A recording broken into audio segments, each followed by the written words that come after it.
Come gather round,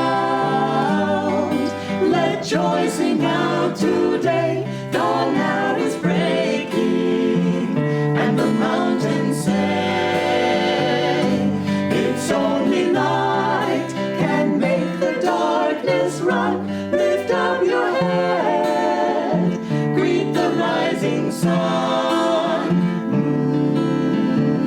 Greet the rising sun.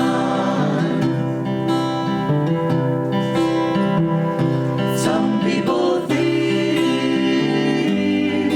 to harvest happiness by weeding troubles, easing every stress.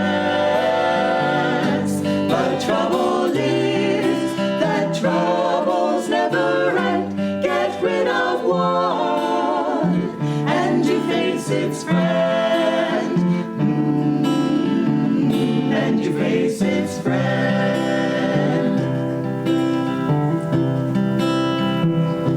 It's in your heart the songs of joy resound. You'll hear but echoes in the world around.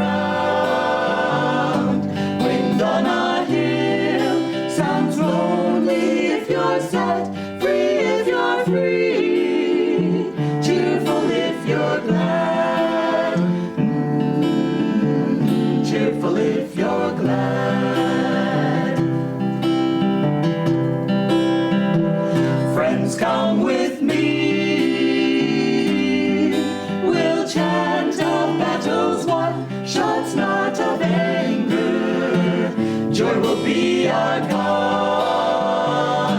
Before the light, the veils of sorrow rent. In inner freedom, all delusions end. All delusions end.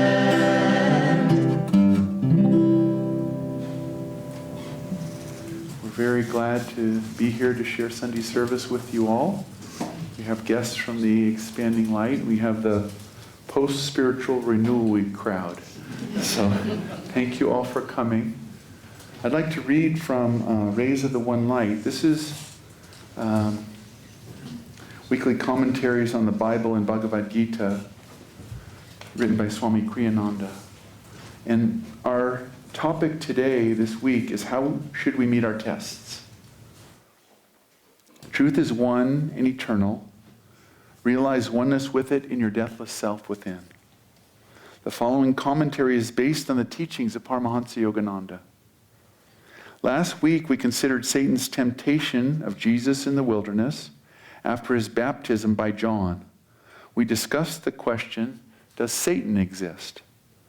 All of us experience temptation of one kind or another in our lives. Some of us frequently, others only occasionally.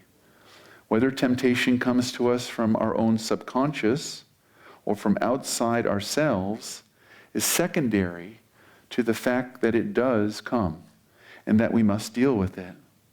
More important then is the question how to deal with it. In fact, how to deal with tests of any kind. Martin Luther flung an ink pot at the devil who had appeared to test him. A dark stain on the wall of Luther's cell is pointed out to tourists to support this story.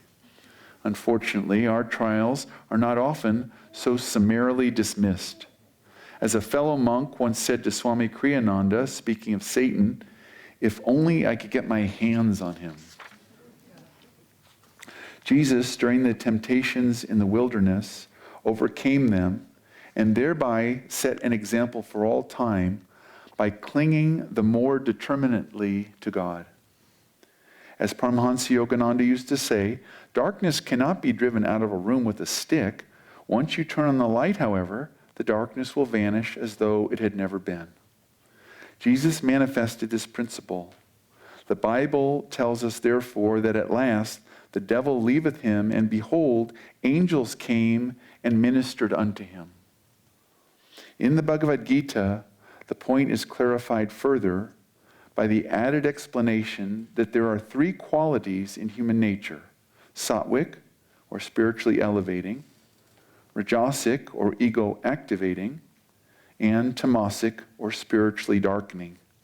It is this triune aspect of human nature that the third chapter refers to with the words, as fire is hidden by smoke, as a mirror is dulled by rust, and as an embryo is enclosed in the womb, so is the indwelling self enveloped by desire. Yogananda explained that each of these examples describes one of the qualities or gunas. Sattva guna, that which elevates our consciousness, can be freed of any identity with ego by a little puff of meditation and right affirmation. Rajoguna, which embroils the ego in restless activity, can be worked off with a little more and a little longer effort. Tamoguna, embracing as it does such mental states as laziness and stupidity, can only be outgrown in time, since it inhibits even the desire for self-improvement. The example Jesus gave us was intended more for those in whom sattva guna is predominant. But if you yourself find elements in your consciousness that resist even the effort to cling to God in prayer and meditation, don't despair. Patience, as it has been well said, is the fastest path to God. As long as your efforts take you steadfastly in the right direction, you will come out right in time. Remember Yogananda's words, a saint is a sinner who never gave up. If, however, your nature impels you, even against your will, to move in the wrong direction, toward egoic desires and away from God, strive at least to detach yourself mentally from your wrong actions, which are induced by habit. The time will come when their own stored up energy will tire and diminish. At that time, if you have not contributed to that energy by your consenting will, you will find it possible at last to redirect your energies more constructively. Thus, through Holy Scripture, God has spoken to mankind. Om, Om, Om.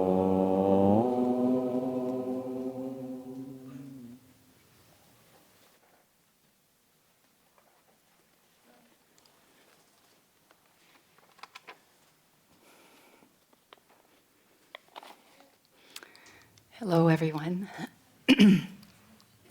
I wanted to begin with a reading from Yoganandas Whispers from Eternity. And this is entitled, Keep the compass needle of my attention ever pointing toward thee. Whether soaring through the sky encased in a steel air cage, or drawn o'er the land by snorting iron steeds, or moving easily over smooth highways on rubber wheels, or having my thoughts paralyzed by the pounding din of assembly lines, the compass needle of my attention will ever keep turning toward thy magnetic north pole of divine love. Beaten by winds of happenstance, drenched by cloudbursts of misery, sucked down in the mud of soul enmeshing, ego-whipped activity, or wandering, lost in the jungles of confusion, my mind will yet ever reach out for thy guiding touch. The raft of my life, tossed about helplessly by the driving storms of need, was drifting toward rocks of insatiable desire. O pole star, in our wisdom skies, thy twinkling light beckoned and directed me toward thy shores of eternal contentment. Though countless mechanisms pound, twist, or stretch my anguished nerves, yet will the homecoming pigeon of my love wing its way peacefully toward its true home in thee.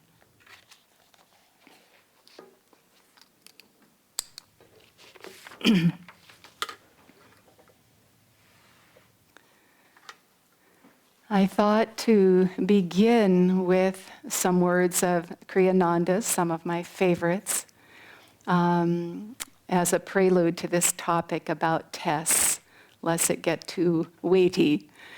And he said, everyone is living in a state of grace, even if they don't know it. Everyone is living in a state of grace, even if they don't know it.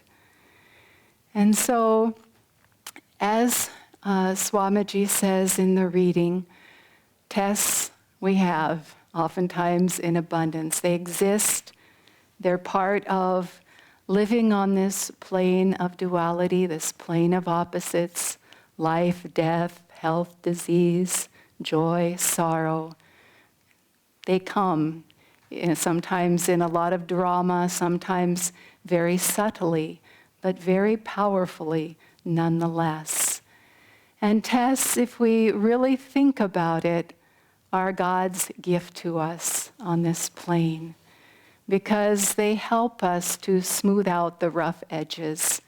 They help us to gain, again, high ground, to think expansively. And they ask us, they demand of us, and give us the opportunity to think expansively if we choose it, or to perhaps go under, certainly to bow down in greatest humility. But that's what tests are really about. They're really given to us to expand our consciousness, to lift it beyond ego identification, to lift it beyond identification with delusion, identification with Maya. And isn't it true, so oftentimes, I know I've heard it countless times, I'm sure many of you have, someone going through a very difficult test or having been through a very difficult test in their life. And so oftentimes you will hear the words, I wouldn't have traded it for anything. As difficult as it was, I grew so much. I received so much. And so this is the other side. This is the upside, not an easy one to embrace necessarily, to take hold of, but it's one that potentially awaits us, and it's just simply veiled very lightly in the moment with Maya, so that we can't see it readily, but we can come to that observance, to that realization. Yogananda shared with us a dream that he had once, and in this dream he was a great philanthropist. And he had at his disposal unlimited financial resources. And he had also at his disposal a large staff of experts in their field, medical technicians, doctors, builders, architects, people who could fix any degree of problem on this earth plane. And so this excited him. And he thought, finally, I've got these resources on all levels. I can go forward around the world and I can help people and fix their problems. And, it's something we'd all like to do, be able to do. And so he was so excited, and he went about and he was pouring resources of all kinds on all kinds of problems. And at the end of it all, nothing really happened. Nothing really got better. Nothing really made a difference in terms of a long-term view of things. People were just where they were at. Some people were open to it. Some people could utilize it. Some people were indifferent to it, didn't believe in it, weren't interested. That's just the way it is. This life is a school, as the great ones say. And there's many different levels of consciousness. And some people, it's something we'd all like to, okay? We don't have to hear it twice this morning. Just once, I hope. Okay. So some of us are interested And some of us are not. Some people are interested, some are not. Some just want to let it be. Life is okay after all. It's okay. I'm happy. I'm happy with the way things are. I don't really see that they can be different.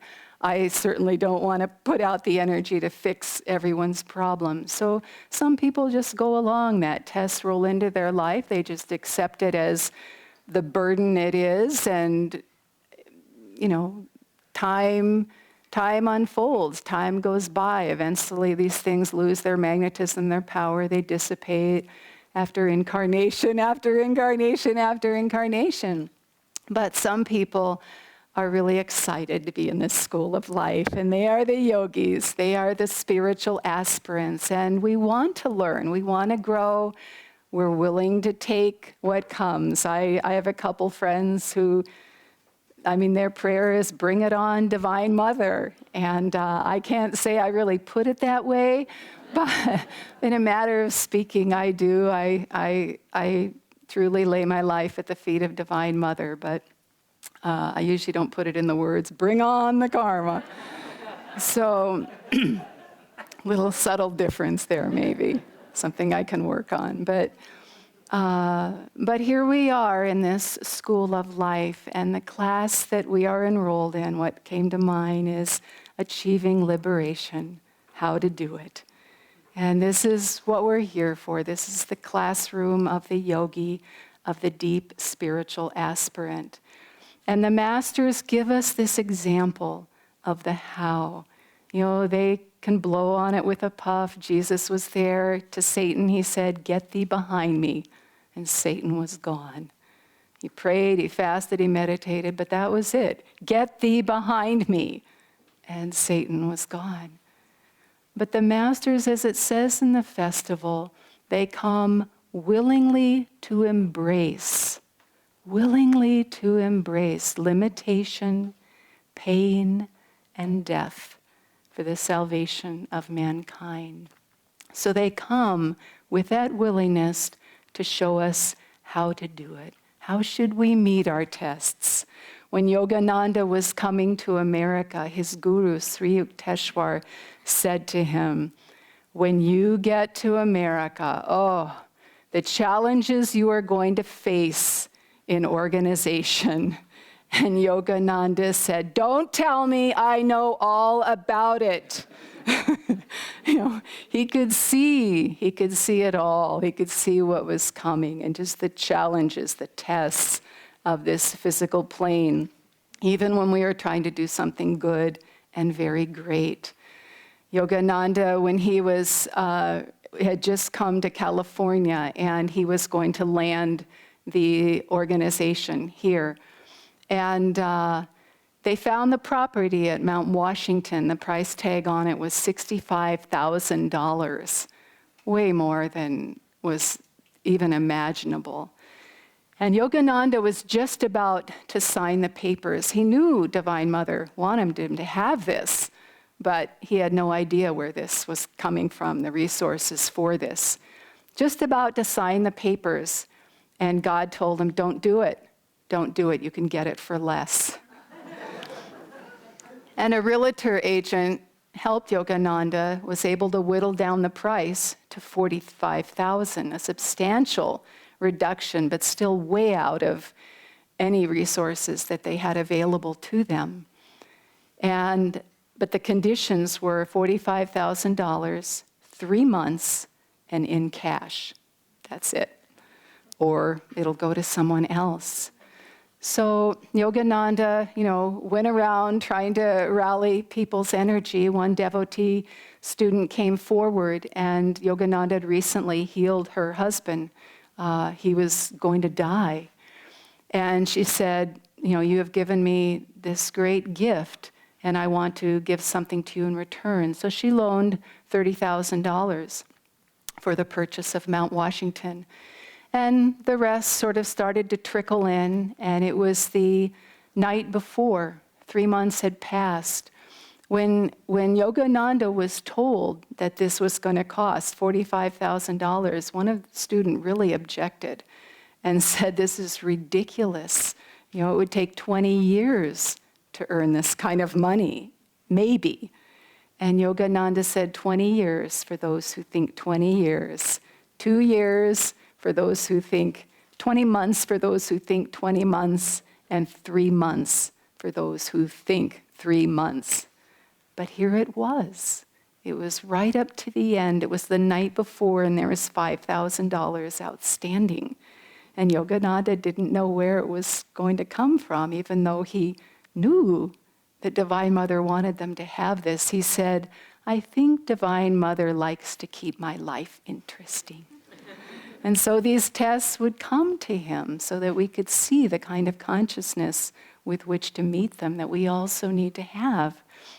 And he was wondering what was going to happen. He was praying fervently, and he glanced at the phone, and he thought of another student, and he called this student, and he said, is there any way, we need $5,000 more. And she said, well, interestingly enough, someone called me today. I got a piece of mail today, and someone included a check for $5,000. It was payment against a loan that I gave years ago. And I never thought to get it back, and I'll give it to you. So Yogananda said, be here tomorrow by noon. The deal has to close by noon. And noon came and went, and the woman hadn't arrived. And the owner said, we'll wait the rest of the day. There was a line of people, Yogananda said, waiting to get that property. And just after the owner said that, a little bit of time passed, and she came and gave the money, and they got that property.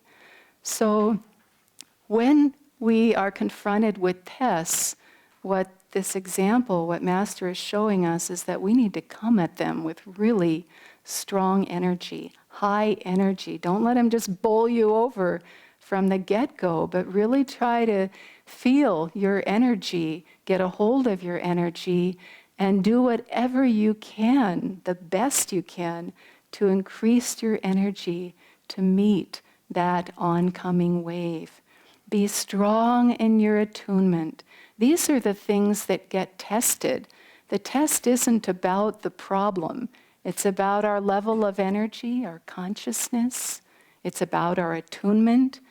Yogananda had a disciple in Mexico. He was the head of the center there, the meditation center in Mexico City. Señor Cuaron was his name, and how Yogananda referred to him. And he had been for months without a job of any kind, and it was becoming a rather desperate situation for the family. And he didn't know what to do, and he was praying and asking for guidance. And one day he got a call, and it was a job, finally. But it necessitated that he had to move across to the seaside, over to the coast of Mexico. And so he called Yogananda as a matter of procedure. He thought surely he's going to be excited to hear about this. And also, they're going to need someone to replace me here at the center. So he called Yogananda. And Yogananda, before he said anything else, said, no, absolutely not. Do not take that job. And gave no reason at all. And no suggestion for what kind of job he might get if he didn't take this one. And he just, because of his attunement, he acted on it. It was hard to do. He had been out of a job for some time. It wasn't just him, it was his family. But he didn't take the job. And in a month's time, news came out that the company had been accused of fraud.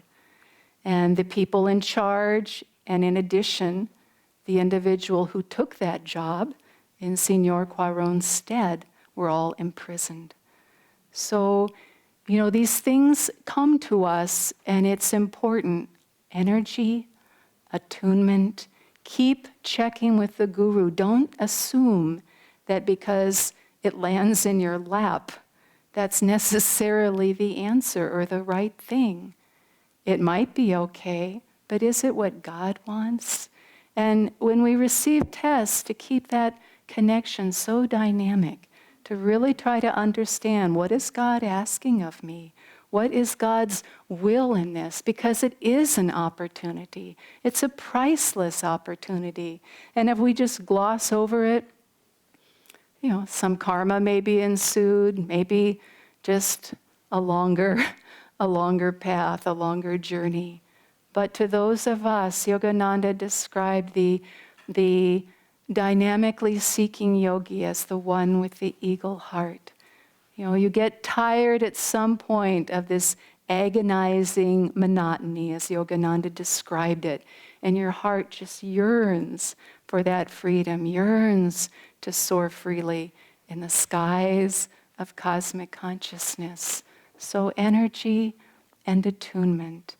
And keep your consciousness elevated. Do whatever you can to do that. This is the importance of satsang. All of us, I think, who have been on the path a long time, and I don't say this in judgment, it's just simply a matter of fact. But people come up against tests and they can derail us in a big way, in a little way. And so oftentimes when things get difficult, people stop meditating, they meditate less, they stop hanging out with their guru bhais, they just kind of implode a little bit and internalize their focus, not on the great self, but on the little self. And satsang is so key. I'm thinking of a good friend who has been out of a job off and on for countless years, just doesn't seem to have good job karma. I don't know what the karma is, but gets a good job, it goes for a while, unemployed, and just again and again and again. But I so admire this individual because this individual stays in the ashram, stays in the community. I'm not talking about Ananda village, don't try to figure it out. It's a devotee somewhere, a great devotee soul who gives us this example of just staying in the center of it, even when things are really difficult. So this is the power of satsang. Yogananda said, when you're in Om, nothing can touch you. And he's talking about the Om in meditation, but it's that reality just that manifests through satsang, in the vibration and strength of our guru bhais. When we don't have it, they do. They do. And if we open and keep that connection strong, we feel that support, we feel that encouragement, and we have that aura of light around us that nothing can penetrate. We get the test, but we know how to respond. We know what to take from it and the gift that is inherent in it. Many years ago, probably well over a couple decades now, but one of my nephews passed from this plane, had cancer at a very young age and fought it for 4 years and left his body at age 11. And I went there near the end to help the family if I could. Both of them were working, needed to keep working. The bills were enormous, years and years of this. And I would be with him during the day at the hospital, and they would come in and be there with him at night and go to work at the day. And it was just a couple days before he passed, and he was feeling kind of down and discouraged and feeling bad for himself, feeling bad for his friends, and just that separation that was going to occur shortly. And we were talking, and I said, how is it for your friends? How are they doing with this? And he said, they're having a hard time. Imagine.